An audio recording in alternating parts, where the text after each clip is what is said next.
Olá, amados, a paz do Senhor. Quero convidá-los a uma reflexão sobre o dom de línguas estranhas, conforme nos ensina as Escrituras. Nós vamos meditar em 1 Coríntios, capítulo de número 14.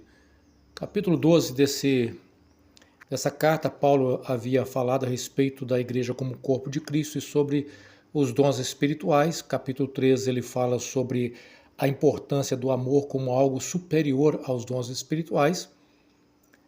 E o capítulo 14, ele fala sobre os dons de línguas e também a profecia, mostrando que a profecia é mais importante do que o dom de língua para o contexto de uma comunidade. Nós vamos entender aqui o que Paulo está nos ensinando sobre esse mistério dos dons de línguas. Começa assim o texto bíblico. Paulo começa dizendo que o amor seja seu maior objetivo. Então aqui Paulo deixa claro que o maior objetivo do cristão não deve ser os dons espirituais, mas o amor. Ele havia falado isso no capítulo 13, que ainda que ele tivesse a língua dos homens e dos anjos, ou tivesse a fé de remover montanhas, se ele não tivesse amor, isso não teria nenhuma utilidade. O amor é muito mais importante e é apresentado como o caminho mais excelente, que deve ser buscado e vivido por todos os cristãos. Então, Paulo começa aqui falando de que o objetivo do cristão deve ser, seu objetivo maior deve ser o amor. Então, não que o cristão não deva buscar o exercício dos dons espirituais, mas o seu objetivo maior tem que ser o amor. Aí ele fala assim, contudo, desejem também dons espirituais, especialmente a capacidade de profetizar. Então ele está dizendo que os cristãos devem buscar o exercício dos dons espirituais, mas em termos de falar em línguas e profetizar, principalmente de profetizar. Pois ele vai dizer, quem fala em línguas, fala apenas com Deus. Isso aqui é muito importante. As pessoas querem dizer que todas as línguas estranhas, que nós encontramos aqui na Bíblia, são idiomas estrangeiros, mas não é bem assim. Nós percebemos aqui, por essa própria afirmação de Paulo, que quem fala em línguas, fala apenas com Deus, pois ninguém mais o entende. Ora, a argumentação de muitos sensacionistas é que Paulo está falando de que línguas estranhas seriam idiomas estrangeiros e que os discípulos deveriam falar idiomas estrangeiros com o objetivo de evangelismo, de falar com aquelas pessoas que ali estariam, por ser uma cidade portuária, muitas pessoas de muitos lugares estariam ali, poderiam chegar na comunidade e precisavam de alguém falar na língua, no idioma daquelas pessoas para evangelizá-los. Ora, o texto deixa claro, Paulo não está deixando claro que o propósito aqui não é esse. Porque ele vai dizer que quem fala em línguas, primeiro aqui ele não coloca aqui idioma, ele fala em línguas, fala apenas com Deus. Então ele está falando apenas com Deus, não está falando com Deus que entende e com mais um visitante estrangeiro que tivesse naquela comunidade, embora os demais da comunidade não entendessem as línguas. Não, ele está dizendo que fala apenas com Deus, pois ninguém mais o entende. Ou seja, ninguém, nem um estrangeiro. Paulo não está dizendo que ali estivesse um estrangeiro entendendo, ele está dizendo que ninguém mais o entende. Portanto, essa comunicação espiritual é uma comunicação entre aquele que está falando e Deus. E em espírito é importante, porque aquele que está falando em línguas está falando em espírito, e em espírito ele fala verdades ocultas, porque em algumas versões mistérios, fala de mistérios com Deus, verdades ocultas, coisas que não são reveladas, que está ocultas aos homens. Mas aquele que profetiza fortalece, anima e conforta os outros. Por isso ele vai dizer que a profecia é mais importante do que falar língua estranha, porque a profecia comunica no idioma compreensível aquela verdade que Deus quer comunicar com todas as pessoas naquele contexto, com o objetivo de fortalecer, animar e confortar os outros. E aí ele volta a falar das línguas. Ele fala assim: quem fala em línguas fortalece a si mesmo. Ou seja, embora a comunidade não estivesse entendendo a fala em línguas estranhas, ninguém mais entende, somente Deus. Quem fala em línguas, de alguma maneira, estaria sendo fortalecido. Paulo vai dizer que o ato de falar em línguas fortalece aquele que fala. De fato, quem já foi usado e é usado no dom de língua sabe da importância e de como que isso traz, de certa forma, um fortalecimento espiritual para aquele que fala. Não um fortalecimento no sentido de desse que está falando em línguas estranhas está compreendendo o que está dizendo, mas não, um fortalecimento porque ele está sendo usado pelo Espírito e o Espírito que está fortalecendo o seu espírito. Então quem fala em línguas fortalece a si mesmo, mas quem profetiza fortalece a toda a igreja. Aí ele segue dizendo: gostaria que todos vocês falassem línguas, que deixa claro que nem todas as pessoas na igreja falavam línguas estranhas, nem todas as pessoas, ele vai deixar isso claro no capítulo 12, que nem todos falam línguas, nem todos profetizam, nem todos são operadores de milagres, mas que Deus exercita esses dons no corpo conforme a sua vontade, para a edificação do corpo. Ele vai dizer, porque a profecia superior fala em línguas. Tá? Nós temos aí, pois a profecia é superior a falar em línguas, a menos que alguém interprete o que vocês dizem, para que toda a igreja seja fortalecida.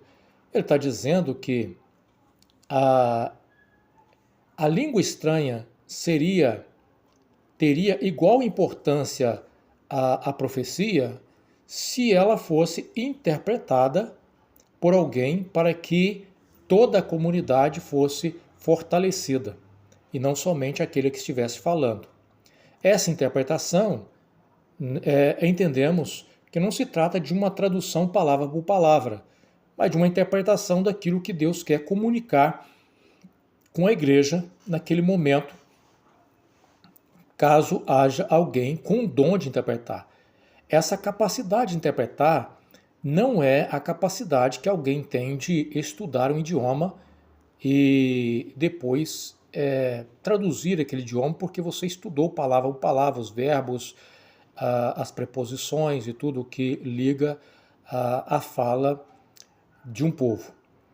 Mas essa capacidade de interpretar não vem pelo estudo de um ser humano, pelo esforço humano, um estudo humano, mas pela mesma operação, pelo mesmo Espírito que operava a capacidade de falar em línguas, também operava também a capacidade de interpretá-las. Ele segue dizendo: irmãos, se eu for visitá-los e falar em línguas, em que isso ajudará? Mas se eu lhes trouxer uma revelação, um conhecimento especial, uma profecia ou um ensinamento, uma doutrina, isso lhes será proveitoso. Ele está dizendo o seguinte, que se ele chegasse para visitar uma igreja e chegasse só pronunciando línguas, só falando em línguas estranhas, não trouxesse nenhuma revelação, nenhum conhecimento especial, nenhum ensino, a igreja não seria beneficiada, não teria nenhum proveito para a igreja. Então, até mesmo ele vai citar agora um exemplo. Primeiro ele cita o exemplo dele chegando falando em línguas estranhas somente, e a igreja não entendendo. Depois ele busca o exemplo de uma flauta. Até mesmo instrumentos inanimados, ou seja, que não têm vida, como a flauta ou a harpa, precisam soar as notas com clareza. Do contrário, ninguém reconhecerá a melodia. Ele está dizendo que um instrumento ele só faz sentido se ele for usado de maneira adequada, as notas adequadas. Pega uma pessoa, por exemplo, que não sabe tocar, pega uma flauta e começa a fazer um som desconexo, não há como identificar que tipo de coisa que ele está querendo comunicar, que melodia aquela, né, que música está sendo tocada. Mas é preciso que as melodias sejam harmonizadas, notas por notas, para que haja identificação.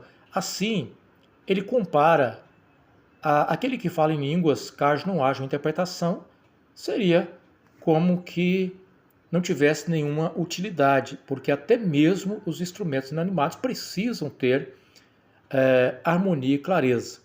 Do contrário, ninguém reconhecerá a melodia. E se a trombeta não emitir um toque nítido, aquele já usa o costume de antigamente de usar o toque da trombeta para convocar os soldados para a guerra. Então, se a trombeta não emitir um toque nítido, como os soldados saberão que estão sendo convocados para a batalha? Então, quem tocava a trombeta tinha também a forma correta de tocar aquele som específico para que os soldados entendessem aquele som e se preparassem para a batalha. Não bastava simplesmente tocar uma buzina sem nenhum sentido.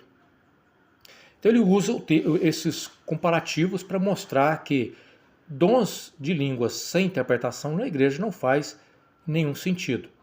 O mesmo, ele vai dizer, o mesmo acontece com vocês. Se usarem palavras incompreensíveis, como alguém saberá o que estão dizendo? Será o mesmo que falar ao vento. Há muitos idiomas, aqui ele vai usar agora, ele já não vai usar línguas estranhas, ele vai usar palavras idiomas. Por quê? Assim como ele usou ele como exemplo, falando em línguas estranhas, e depois ele usa os instrumentos também para comparar e para trazer uma comparação, para levar as pessoas a refletir, agora ele vai usar os idiomas. Ele não está falando aqui de línguas estranhas. Nesse momento, nesse contexto aqui específico, ele usa há muitos idiomas no mundo. E todos têm sentido. Então ele vai dizer que há muitos idiomas do mundo e todos têm sentido. Mas se eu não entendo um idioma, sou estrangeiro para quem fala. E ele, estrangeiro para mim. O mesmo se aplica a vocês. O que está dizendo o mesmo se aplica a vocês? Ele não está dizendo que o mesmo se aplica porque vocês estão falando idiomas que vocês não conhecem. Não. Ele está dizendo que, assim como o idioma é falado para alguém que não entende, não se tornando essa pessoa estrangeiro para quem fala, o mesmo se aplica àqueles que falam línguas estranhas sem interpretação, porque não faria sentido para aqueles que estariam ouvindo. Então, ele não está dizendo que as línguas estranhas são idiomas. Ele está usando a comparação do idioma sem a compreensão para mostrar que a língua estranha sem a compreensão, sem a interpretação, também seria o mesmo que alguém falasse um idioma desconhecido com uma pessoa que não conhece aquele idioma. Por isso ele vai dizer, o mesmo se aplica a vocês. O mesmo se aplica a vocês. Uma vez que estão ansiosos para ter dons espirituais, busquem os dons que fortalecerá a igreja toda. Então aqui ele vai aconselhar. Vocês que estão ansiosos para buscar dons espirituais, busquem os dons que vai fortalecer toda a igreja, toda a comunidade. Portanto, quem fala em línguas deve orar pedindo também a capacidade de interpretar o que é dito. O que ele vai dizer é o seguinte, que a capacidade de interpretar as línguas vem pela mesma capacidade daquele que fala, ou seja, através da oração e da ação do Espírito Santo, não de um esforço comum humano. Caso contrário, ele deveria ter dito o seguinte, pois o que fala em línguas deve buscar estudar para compreender esse idioma. Não é isso que ele vai dizer.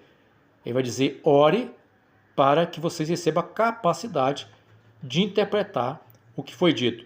Pois se eu oro em línguas, ele vai dizer, meu espírito ora, mas eu mesmo não entendo o que estou dizendo. Então, ele está deixando claro que as línguas estranhas, quem fala língua estranha, ele mesmo não está entendendo o que está falando. Mas isso não significa que não seja uma oração no Espírito. O Espírito está orando. É uma oração, é uma comunicação espiritual, mesmo que eu não entenda. Então, o que eu devo fazer? Orarei no Espírito, ou seja, vou orar, continuar orando no Espírito. Também orarei em palavras que entendo. O que ele vai dizer? Que eu vou continuar orando também no Espírito, vou continuar falando em línguas, mas também que eu preciso orar em palavras que eu entendo, não somente oração em línguas estranhas. Aí ele segue dizendo o seguinte: cantarei no Espírito. Há pessoas que têm o dom de cantar cânticos espirituais em línguas estranhas. Ele vai dizer: cantarei em Espírito. Também cantarei em palavras que entendo. Então ele vai dizer o seguinte: ele não está proibindo o exercício desses dons. Ele vai dizendo que eu vou fazer isso, mas também eu preciso fazer aquilo que com palavras que eu entendo. Pois, se louvarem apenas no Espírito, como poderão louvar com vocês aqueles que não os entendem? Ele vai dizer que numa congregação, se eu orar apenas no Espírito, como as pessoas vão acompanhar a minha oração para concordar comigo na oração? Porque a oração na igreja deve ser uma oração no corpo, onde todos participam da oração. Aqui é até importante, porque tem um ensinamento aqui maravilhoso. Existem igrejas que todos oram em voz alta ao mesmo tempo. E isso não é ensinado nas Escrituras. Por quê? Porque a ordem de essência é necessária no culto. Porque a importância da oração é que as pessoas possam entender o que o outro está orando para acompanhar a oração, para concordar com a oração. Se todos orarem também em voz alta, falando ao mesmo tempo, a igreja não vai acompanhar a oração, né? Então, não faz muito sentido. Como poderão agradecer com vocês se não entendem o que estão dizendo? Vocês darão graças muito bem, ou seja, ele está dizendo que ele não está jogando no lixo a importância do falar em línguas. Ele está dizendo o seguinte: vocês vão dar graças muito bem, porque vocês estarão fazendo por ação do Espírito, mas não fortalecerão aqueles que o ouvem. Dou graças a Deus porque falo em línguas mais do que qualquer um de vocês. Contudo, numa reunião da igreja, prefiro dizer 5 palavras compreensíveis que ajudam os outros a falar 10.000 palavras em outra língua. Aqui não fica claro se Paulo está mencionando a capacidade dele falar idiomas ou se é a capacidade dele falar em línguas estranhas. Não deixa claro aqui essa observação. O importante para que ele, no texto, é que ele está dizendo que ele prefere muito mais falar poucas palavras que as pessoas conhecem do que 10.000 palavras que a comunidade não vai entender. Irmãos, não sejam infantis no entendimento dessas coisas. Sejam inocentes como bebês com relação ao mal, mas sejam maduros no entendimento. Pois as Escrituras dizem: falarei a esse povo em línguas estranhas e por meio de lábios estrangeiros, mesmo assim esse povo não me ouvirá, diz o Senhor. Portanto, falar em línguas é um sinal não para os que creem, mas para os descrentes. Ele aqui vai evocar a fala de Isaías quando Samaria estava rejeitando a profecia do profeta Isaías e zombava da profecia de Isaías. E chega um momento que Deus vai falar assim: já que vocês não estão me ouvindo por boca do meu profeta, eu vou falar com esse povo, né? Eu vou falar com esse povo através de língua de pessoas estrangeiras. Terão que ouvir agora por línguas de povos estrangeiros.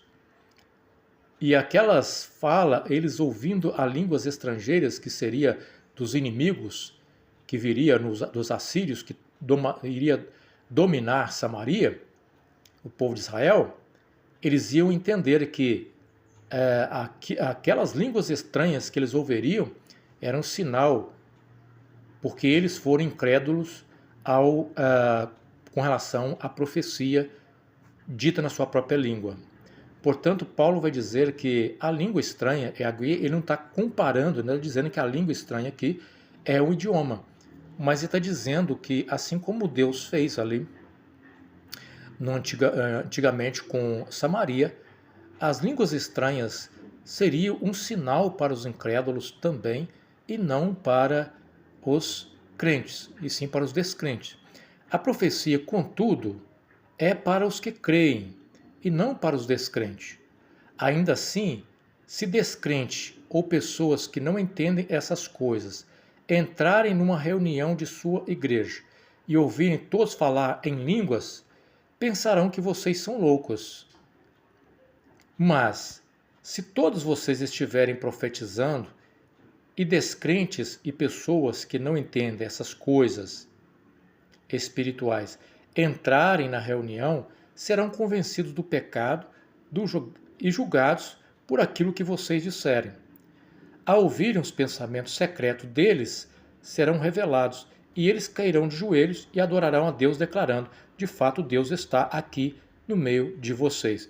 Então, Paulo vai mostrar que a importância da profecia com relação às línguas estranhas é porque ela revela segredos ocultos do coração daqueles que entram, muitas vezes descrentes, e eles acabam entendendo que realmente há um Deus vivo que conhece as suas vidas operando no meio da comunidade. O que não aconteceria caso a comunidade toda falasse em línguas estranhas e aquele descrente ou aquele visitante não entendesse nada do que estava sendo dito. Não teria nenhuma importância. Então, o ensino sobre dons de línguas, de acordo com Paulo, é esse aqui. Portanto, não há nenhuma proibição ao falar línguas estranhas. Línguas estranhas não devem ser confundidas com idiomas estrangeiros, embora, pela ação do Espírito também, alguém que nunca falou um idioma pode sim falar um idioma estrangeiro, como é testemunhado ao longo da história da igreja, e assim como aconteceu em Atos 2. Atos 2, por exemplo, nós vemos ali, pelo menos o que eu entendo, é que houve uma manifestação de línguas idiomáticas. Embora outros entendem que a manifestação é a língua estranha e quem ouviu recebeu uma operação do Espírito para ouvir cada um na sua própria língua, eu creio que no caso de Atos 2 há uma referência a uma experiência onde houve-se uma manifestação de línguas idiomáticas. Dito isso, espero ter contribuído aqui para a reflexão a respeito do assunto. Deus abençoe a todos.